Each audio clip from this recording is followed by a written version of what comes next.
hidup di masa pandemi menuju puncak saat kasus COVID-19 pada Juli lalu dan saat ini sudah mulai menurun dan memang mulai saat ini atau mungkin beberapa minggu yang lalu ya dunia pariwisata di Sidoarjo sudah mulai tumbuh lagi, hotel-hotel sudah mulai membuka event-event meskipun ini tidak secara banyak mengundang massa ya kan.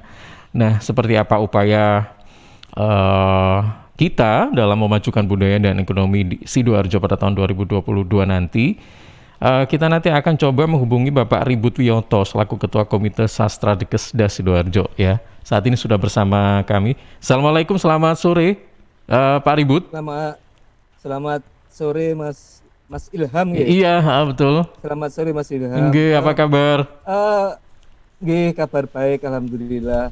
Mohon maaf Mm-mm. bukan ketua Komite Sastra tapi Tapi, ketua bidang program Dewan mm-mm. Kesenian Sidoarjo. Oke, baik.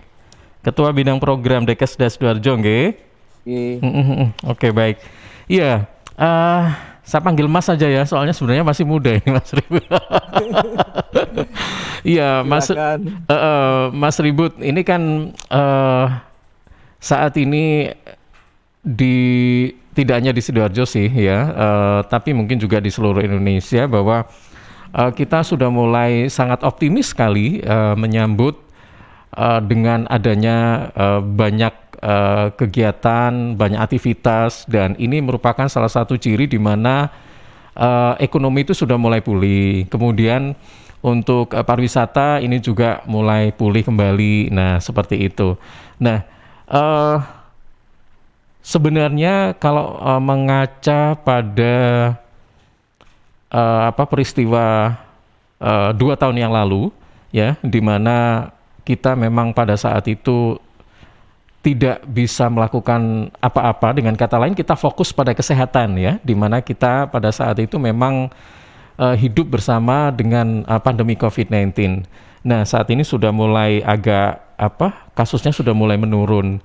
Dari beberapa hal yang sudah kita rasakan selama 2 tahun ini, sebenarnya dalam bidang budaya itu bagaimana sih? Khususnya kita persempit di Sidoarjo ya, Mas Ribut ya. Nggih. Budaya perkembangannya seperti apa, Mas, pada saat 2 tahun belakangan, tahun 2019 dan 2020 seperti apa? Kemudian kira-kira Mas Ribut punya refleksi apa ketika pada tahun 2022 nanti, di mana misalnya situasi sudah mulai pulih kembali, kemudian kegiatan-kegiatan ini mungkin bisa digelar lagi. Nah, seperti apa, Mas? Terima kasih Mas Ilham. Sebenarnya untuk bidang kesenian ya, kita di Sidoarjo itu masih lebih beruntung dibandingkan dengan Surabaya.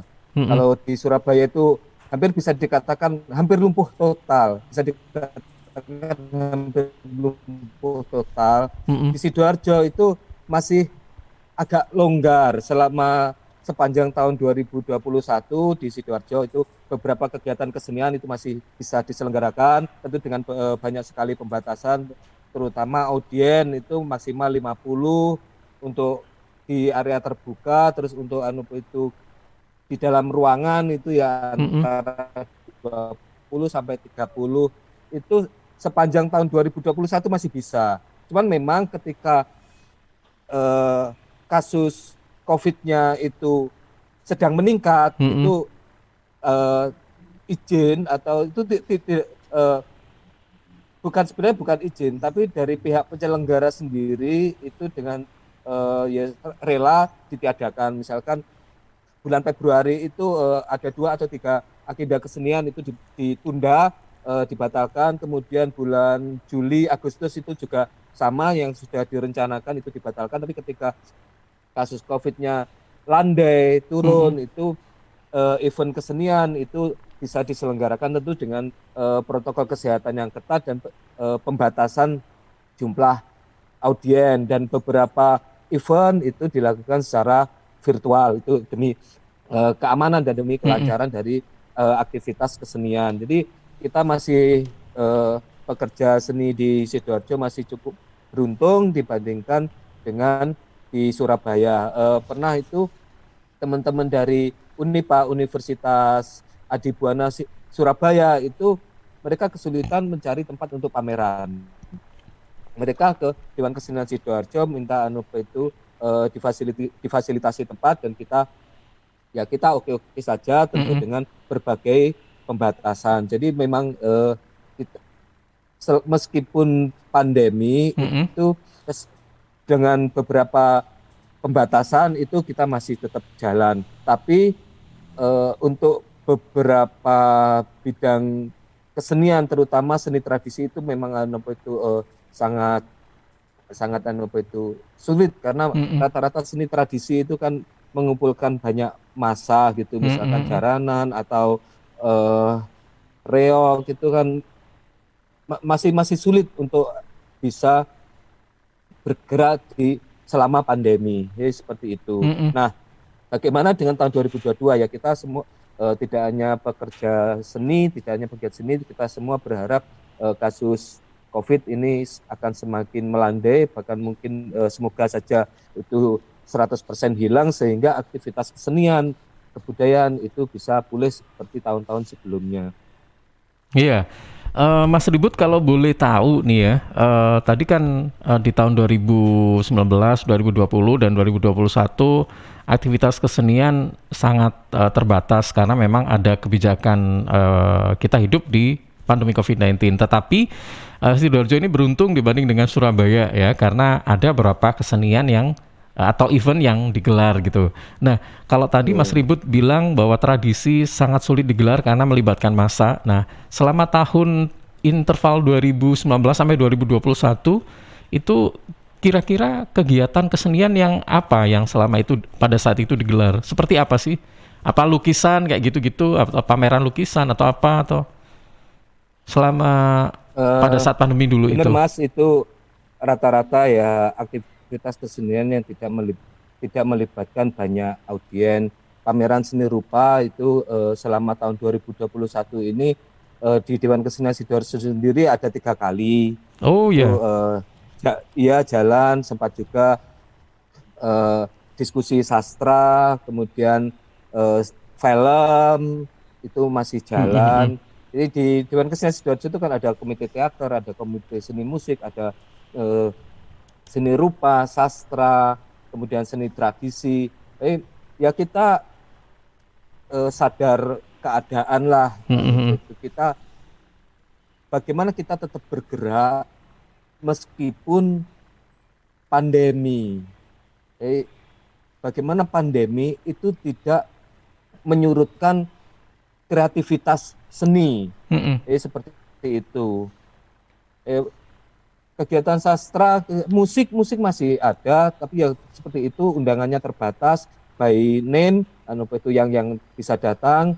Karena kalau tidak seperti itu ya, kita khawatir nanti yang datang membludak, kita tidak bisa mengendalikan situasi, sehingga bisa berimbas ke hal-hal lain yang ya menyulitkan kita semua. Seperti itu.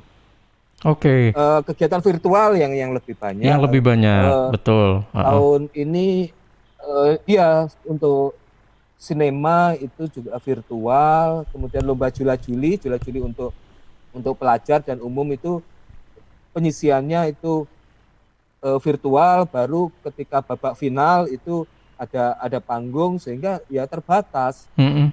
Teater juga sama, kan itu ada lomba monolog, itu untuk penyisiannya itu virtual. Baru setelah memasuki babak final itu 3 finalis itu ditampilkan secara itu tatap muka. Mm-mm. Jadi kita menyiasati keadaan agar ya kesehatan kita tetap terjaga, tidak memperkeruh keadaan, kreativitas tetap jalan. Mm-mm. Oke, ngobrol atau ngomong soal kreativitas berarti dengan adanya pandemi kemarin itu tidak membatasi kreativitas apapun ya. Itu ya Mas Ribut ya. Benar Mas, dan Heeh. antusias dari masyarakat sebenarnya juga sangat bagus.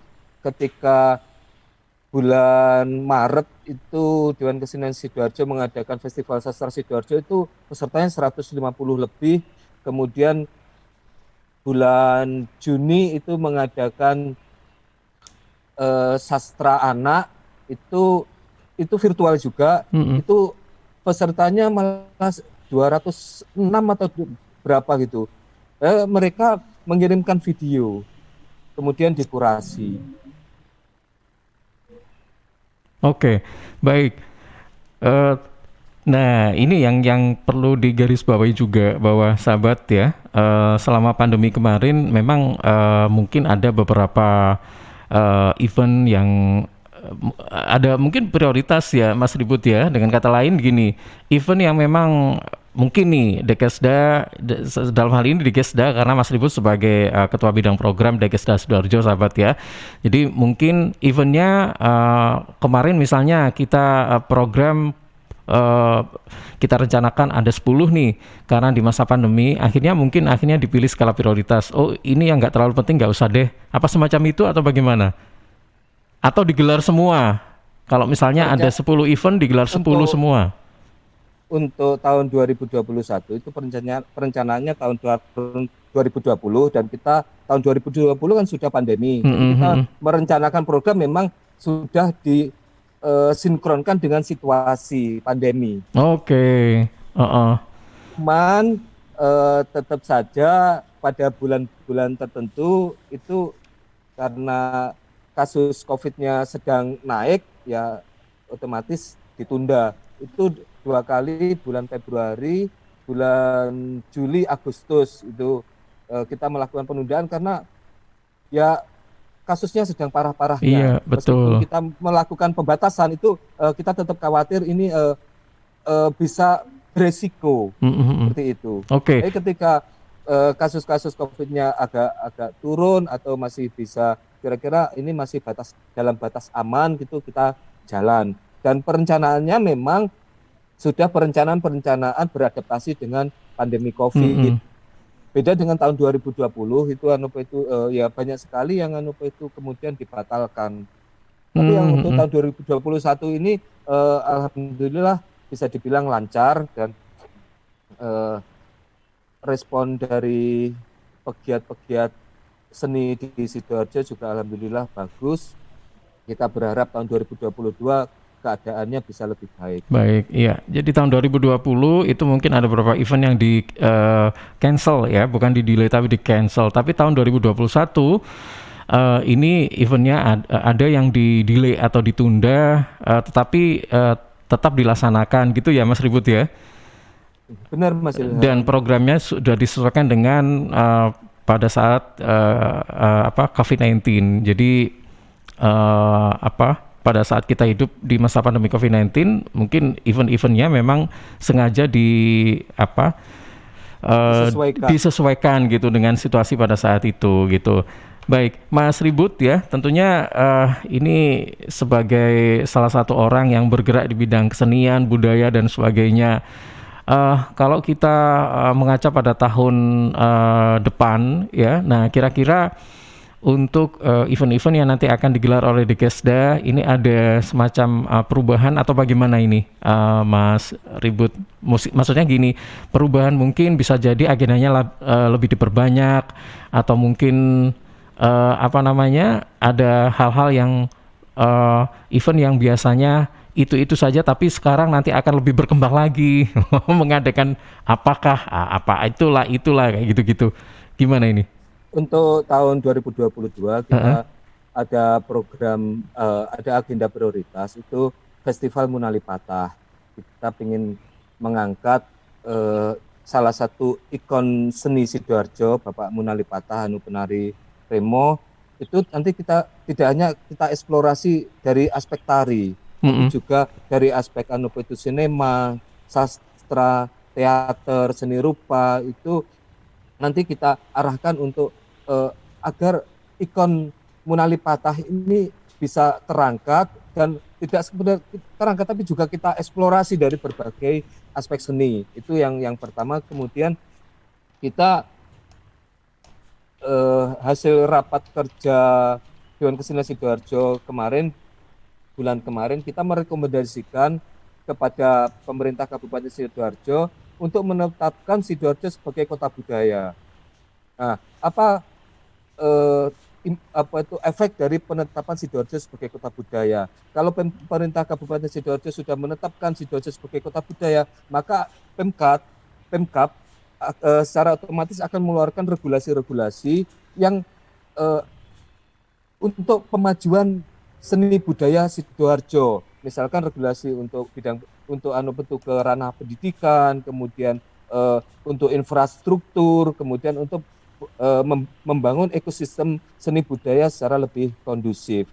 Jadi Mm-mm. itu kita merekomendasikan kepada pemerintah Kabupaten Sidoarjo untuk menetapkan Sidoarjo sebagai kota budaya. Mhm. Oke, oke. Sahabat tadi Mas Ribut sempat menyebutkan nama yaitu Monali Patah ya. Ini yang saya tahu itu seorang budayawan berasal dari Banjar Kemantren Buduran ya Mas ya. Dan beliau ini salah satu ikon dari Sidoarjo ya, budayawan legendaris gitu ya. Monali Penari Patah. Remo, Oh penari, penari dia sebenarnya penari remo ya. penari Remo dan itu ya pegiat seni juga Heeh. itu dia menciptakan tari Remo yang khas Munali Patah. Mhm, mhm. Ini berbeda dengan itu tari Remo yang lain.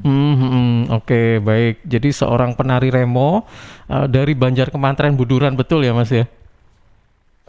Saya agak lupa Heeh. tempat itu. Iya, Ya, oke. Yang saya kecamatannya Buturan. Buduran, betul. Yang saya tahu itu dan beliau ini sudah meninggal ya, Mas tapi ya. Mhm. Sudah meninggal Mhm, putri beliau Mbak Uri itu melanjutkan mhm, mhm. beberapa kali juga itu menari seperti yang tari remo yang diciptakan oleh orang tuanya. Oke, jadi Munali Patah style gitu ya.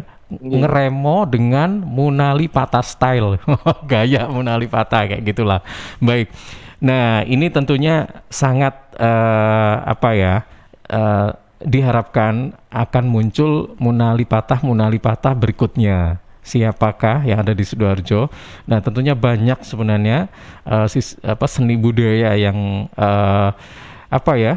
Yang harus kita seriusi begitu ya, karena di Sidoarjo sendiri kan banyak ya Mas Ribut ya, seni budayanya, kemudian juga apa seni-seni apa batiknya misalnya itu salah satu contohnya ya, masih banyak lagi lah pokoknya di Sidoarjo ini. Nah, eh, Mas Ribut satu lagi nih ya, kita ini sebenarnya menginginkan dan mengharapkan agar budaya Sidoarjo ini tidak hanya dikenal oleh masyarakat lokal saja.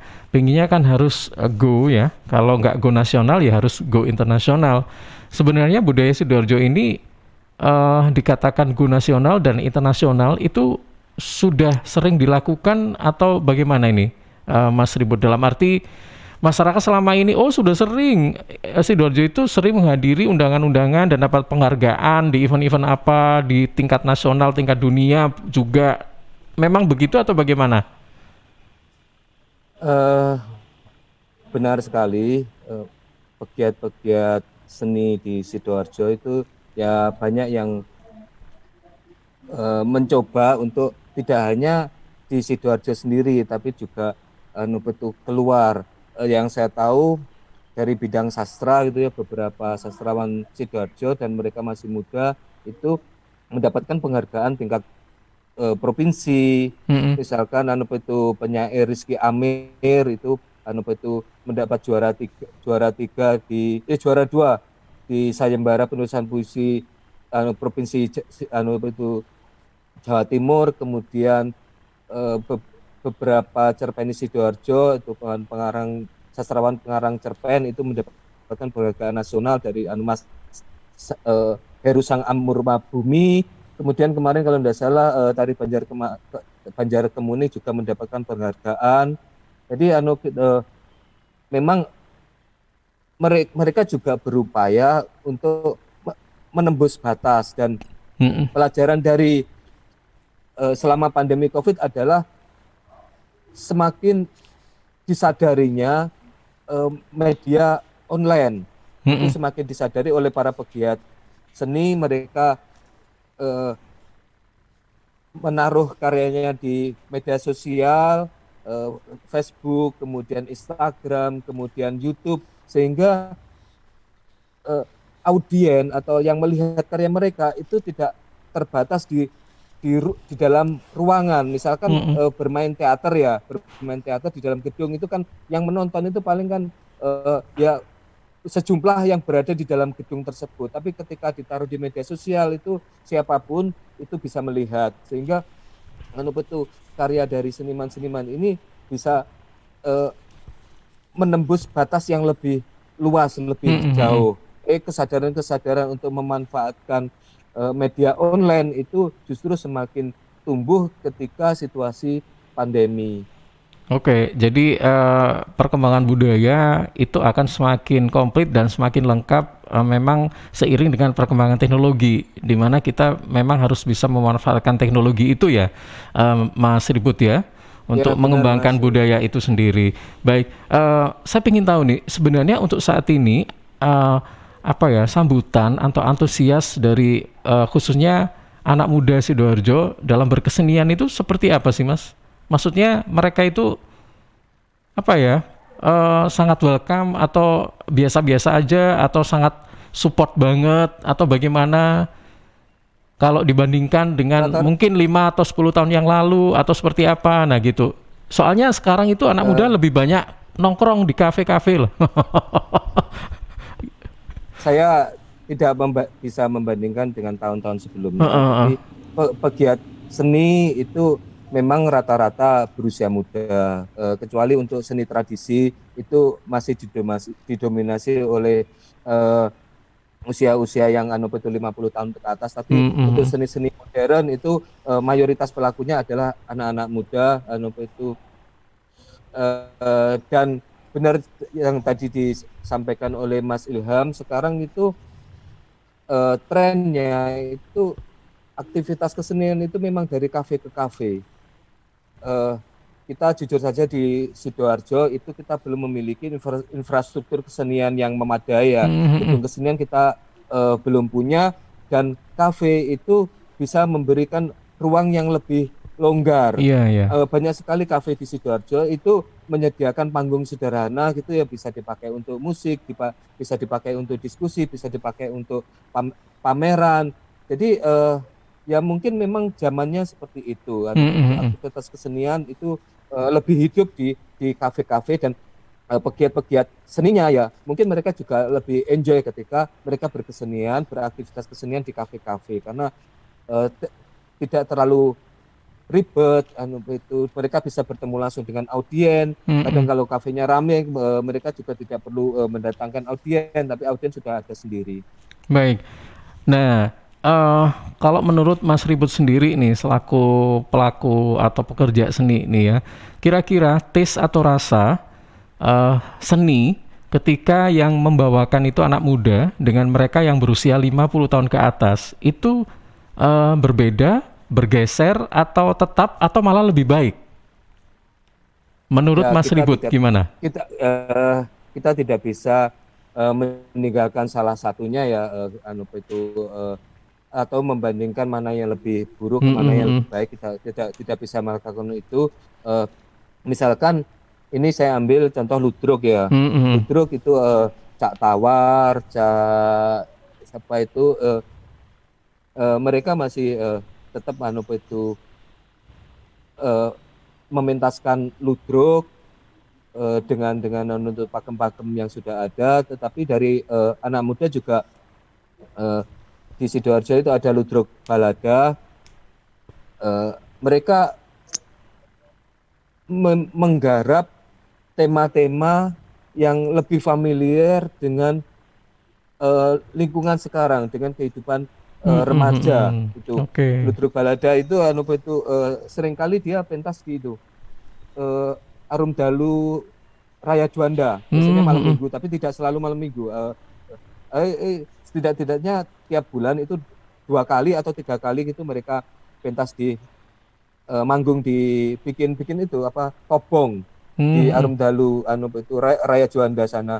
Mereka Ya karena sutradaranya masih muda, Mm-mm. usia belum belum sampai 50 tahun dan rata-rata pemainnya masih masih muda, guyon-guyonnya, tema-temanya, perspektif terhadap cerita itu eh, sangat itu usia muda. Mm-mm, mm-mm.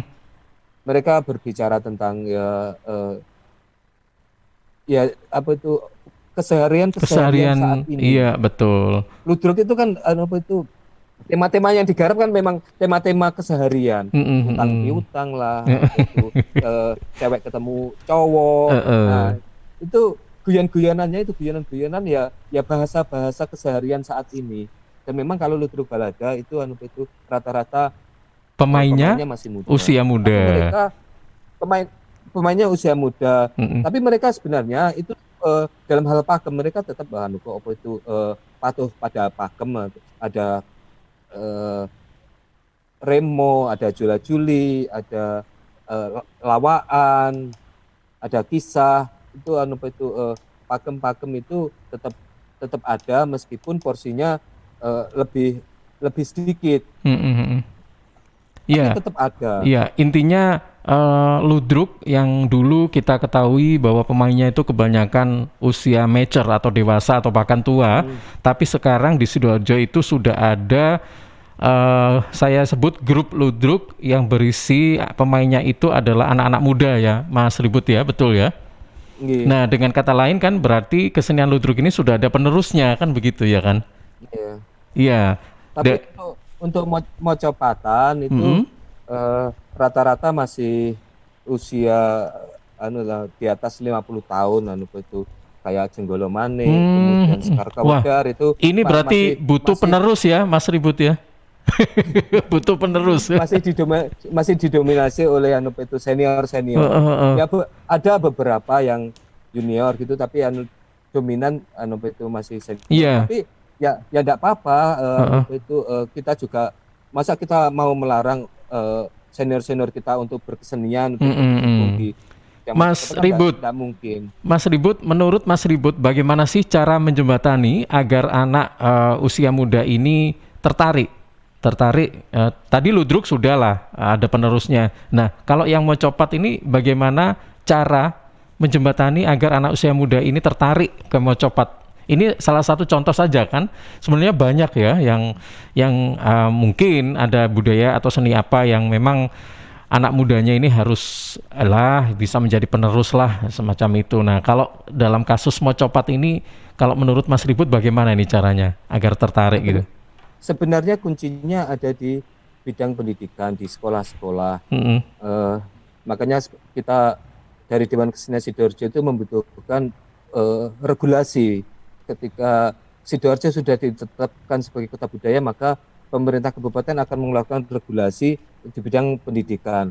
Ini, misalkan tiap sekolah itu eh, memiliki ekstrakurikuler kesenian, ludruk, mocopat, jaranan, seni-seni yang lain, itu eh, kita bisa berharap anak-anak muda ini lebih mencintai seni tradisi. Mm-mm. Dan tidak hanya itu, ketika nanti mereka lulus, mereka akan bisa eh, melakukan pengembangan-pengembangan, melakukan eksplorasi-eksplorasi sehingga seni tradisi ini eh, terus berjalan dan menemukan bentuk-bentuk yang lebih baru. Mm-mm. Kalau selama di sekolah-sekolah itu tidak ada ekstrakurikuler kesenian, seni tradisi, kita sulit untuk berharap seni tradisi ini bisa eksis.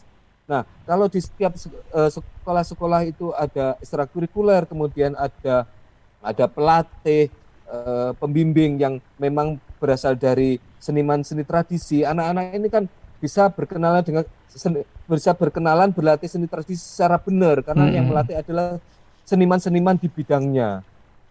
Dan Mm-mm. kalau itu anak-anak ini sudah beraktivitas, itu sudah berlatih, mungkin satu kali dua kali mereka pentas, kecintaan itu akan tumbuh.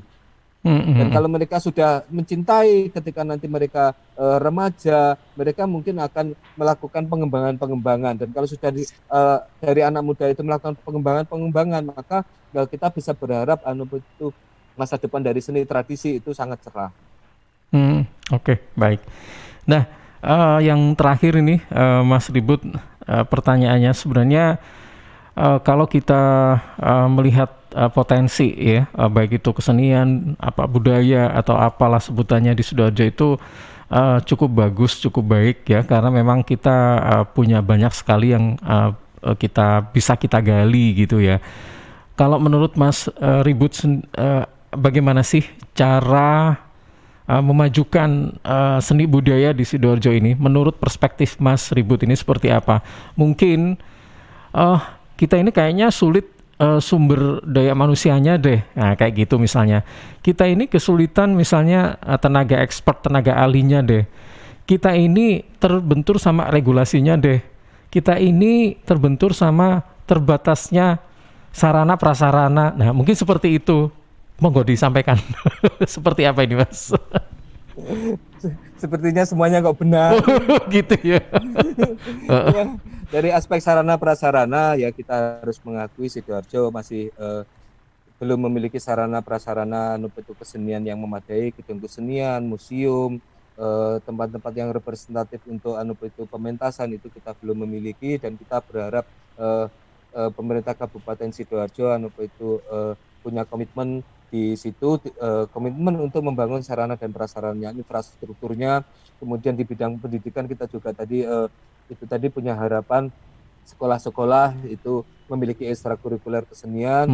Tapi Hmm, yang pasti pemajuan seni budaya itu adalah tanggung jawab kita bersama, tidak hanya tanggung jawab dari Dewan Kesenian Sidoarjo, tetapi juga tanggung jawab akademisi-akademisi kita di Sidoarjo itu memiliki banyak sekali dosen-dosen pendidik yang mereka ahli di bidang kesenian. Ya, ayo kita bareng-bareng, ini tanggung jawab kita bersama, pelaku-pelaku pegiat-pegiat seni itu uh, juga kalau dari pegiat seni mereka tentu saja ya karena mereka sudah terlibat di situ ya. Nah, kita uh, berharap ya itu tadi yang utama adalah pemerintah Kabupaten Sidoarjo menetapkan Sidoarjo sebagai kota budaya. hmm, Itu kalau itu sudah terrealisasi, maka kita bisa mengharapkan kebijakan-kebijakan kebijakan-kebijakan strategis yang tujuannya adalah pemajuan seni seni budaya. budaya Selama ini betul. kalau dari pemerintah kabupaten sendiri mereka lebih banyak prioritas itu pada bidang ekonomi, Mm-mm. kemudian Wah, bidang teknologi, pendidikan, aspek bidang seni budaya masih kurang kurang mendapatkan porsi. Padahal seni budaya itu kalau ini ini aktivitasnya itu bisa semara, bisa berkembang, ini juga punya efek di pertumbuhan ekonomi, kesejahteraan untuk senimannya, kesejahteraan untuk warga. Taruh misalkan ada pameran gitu ya. mm-mm. Di dalam pameran itu kan ada penjualan makanan minuman, ada eh, persewaan sound system, persewaan terop, ada itu eh, parkir, Mm-mm, kemudian betul. mungkin juga nanti kalau ini eventnya besar gitu ada wisatawan. Jadi itu dari eh, aktivitas kesenian itu bisa mengangkat ke aspek-aspek lain, bisa bisa berdampak ke dampak positif ke aspek-aspek lain, Mm-mm. itu ke pertumbuhan ekonomi, kesejahteraan masyarakat itu bisa tumbuh Iya, seperti itu, Mas. iya baik. Jadi jadi Mas Ribut, yang kita harapkan seperti yang sudah disampaikan oleh Mas Ribut tadi, kita tunggu ya Sidoarjo sebagai kota budaya, begitu ya. Iya, Mas. Betul ya, dengan adanya uh, title ini, tentunya yang kita harapkan juga nanti dari apapun yang berkaitan dengan budaya, baik itu sarana prasarana, kemudian mungkin juga nanti akan berdampak pada pendidikan di mana ada ekstrakurikuler seni budaya itu akan ditambah lagi, ya kan? Atau mungkin ada pemberian semacam bantuan ya bagi wilayah-wilayah tertentu yang ternyata memang berpotensi punya nilai seni budaya, tetapi saat ini mungkin tidak terlalu diekspos, akhirnya ya begitu aja. Nah kayak gitu. Nah ini salah satu hal yang memang harus kita cermati bersama, dan mudah-mudahan yang kita harapkan itu pada tahun 2022 nanti, bahwa Sidoarjo ini sebagai kita tahu itu sebagai kota 1000 UMKM ya. Dan kita harapkan juga Ya, ketua santri, ketua UKM, ketua koperasi. betul. Nah, ini tinggal budayanya yang belum ya, Cak Ribut, ya, Mas Ribut. Kita tunggu itu, sehingga nanti itu akan berdampak positif pada aspek-aspek lainnya. Nah, khususnya ekonomi. Oke, baik Mas Ribut, terima kasih sudah meluangkan waktunya sore hari ini. Ya. Terima kasih sama-sama. Oke, selamat sore. Waalaikumsalam warahmatullahi wabarakatuh.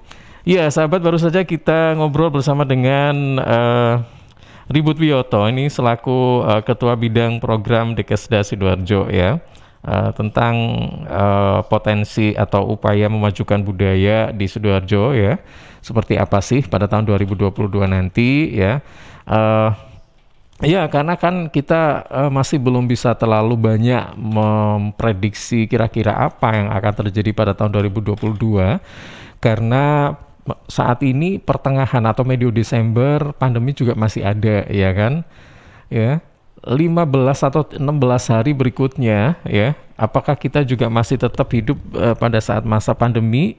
Ya kita nggak tahu ya kan, bisa jadi iya. Nah kalau misalnya memang seperti itu, tentunya kita harus sesuaikan ya apa itu agenda event-event seperti yang sudah disampaikan oleh Mas Ribut tadi, bahwa memang kalau kita akan membuat semacam program atau event itu memang disesuaikan pada saat dimana kita berada pada saat itu. Nah tapi kita optimis saja, dan kita bisa berusaha ikhtiar dan berdoa mudah-mudahan pada tahun 2022 nanti sedikit demi sedikit program-program tidak hanya dari ini ya sahabat-sahabat yang bergerak di bidang seni budaya, tapi juga yang bergerak di bidang pendidikan atau olahraga misalnya ya, dan masih banyak lagi, itu akan semakin banyak ya. Dan meskipun eventnya banyak, juga tetap memperhatikan bagaimana kesehatan, unsur atau faktor kesehatannya. Baik, terima kasih. Saya Ilham Data masih akan terus menemani Anda sahabat. Kami kembali setelah beberapa spot berikut ini. Tetaplah